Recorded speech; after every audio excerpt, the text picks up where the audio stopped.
Hey guys, Kapper here and welcome back. This is going to be a way back throwback to 2014 when we lived on our very first Illinois farm. It was a 20-acre farm at the end of a dead end, and we had absolutely zero cover, zero woods on it. So I'm going to show you not only one opportunity, but two that I had at this really big mature buck. But the real success of this video is to show you just how important a good food plot is, because I was able to draw this big mature 8-point buck out of my neighbor's woods, not only once, but twice onto our 20-acre farm during daylight hours. And of course I botched it. We'll talk about that, but this was a chicory plot. It was mostly chicory, and there was no food plots nearby. So just the fact that I was able to draw a mature buck out of the woods during daylight hours to hit that plot. And of course I was hunting from my house, which I have done over the years many times. This was before I had my hips replaced, but they were still in really bad shape. So I tried to basically bring the deer hunting to me at the house. So without further ado, let's take a look at this, and hopefully you can have a little bit of fun and you'll see just how powerful a good food plot can be. So let's check it out. Okay, so this was my setup. I was inside of our patio deck.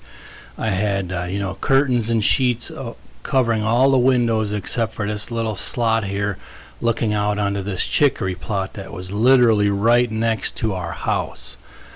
And of course the does and the fawns were in there very early as usual, but I was able to draw this really big 8-pointer in. I don't have the greatest film of him, but you're going to be able to see he was a beautiful mature buck, and I'll show you kind of what happened. So here's a look at this beautiful 8-point buck. I had a really cheap camera back then, so it didn't do good in low light, but it was broad daylight, basically, probably 20 to 30 minutes before shooting time. And he hops the fence. He did this twice now. This was the second encounter I had with him when he came into that chicory plot.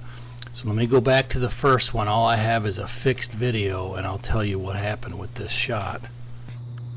So the does came out early as usual.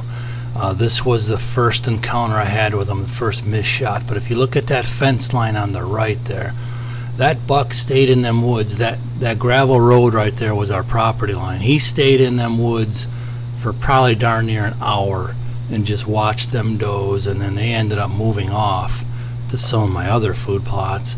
And just before it got dark, he made the move and he hopped that fence and he came in. So I only have a fixed vantage point of this shot, but let's take a look at what happened next.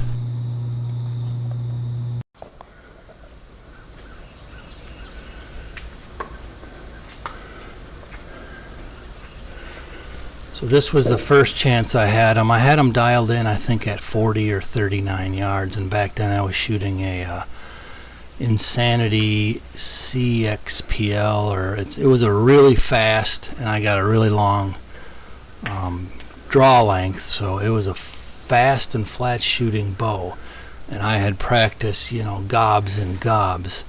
So here you're going to see the shot. I mean, it looks like he ducks it, which he may have part of it, but that's not exactly what happened. I'm going to tell you what happened right here.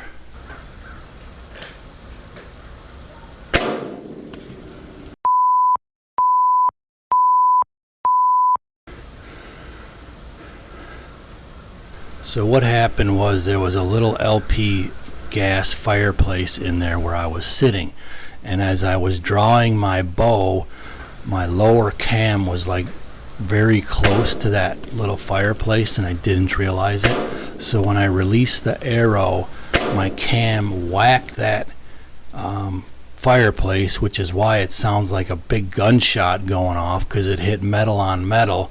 And it knocked my bow up in the air, however far. But either way, another blown opportunity. So here you're going to see him scurry off and hop the fence and out of my life, or so I thought. Then a few days later, he shows back up, and I did put an arrow in him, the bottom line is he survived, but I'm going to show you that shot here if I can get it light enough.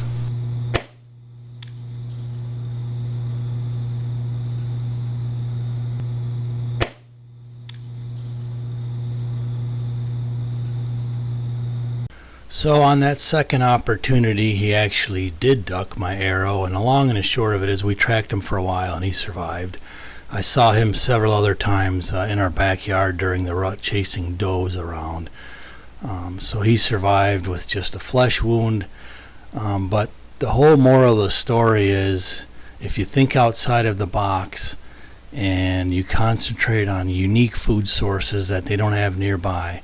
Like I said, this was 20 acres of pasture when we bought it, and to be able to bring a mature buck like that into your plots during daylight hours is in and of itself an accomplishment.